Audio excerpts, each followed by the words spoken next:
बरं, हे डाळिंबाचं झाड आहे. ह्याला डाळिंब येतात, हे बघ लागलेलं आहे हे. आणि ह्याची डाळिंब खाण्यासारखी आहे. हे बघ इथे फुलं आहेत, बारीक बारीक आहेत, दिसतात. नंतर परत हे कमळ आहे, हे व्हाईट पांढऱ्यात आहे. नंतर पेरू हे दिसतंय. सगळं पेरू आहे. हे बघ, हे पेरूचे ही फुलं आणि खूप म्हणजे पानागणिक तुला पेरू दिसते.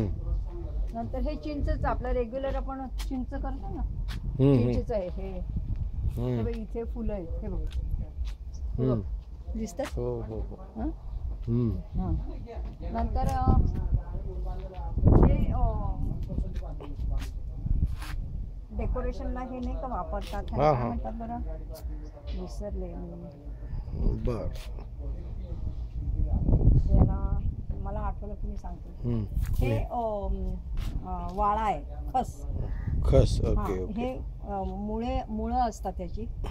अच्छा, सगळी खाली आहे. ओके. म्हणजे ते मुळं आपण ते वाळा पाण्यात टाकतो. ओके. काढून धुवायचा स्वच्छ पाण्याने आणि मग त्याची पुरजुंडी करून माठात घालतात किंवा खसचं सरबत करतात ना ते.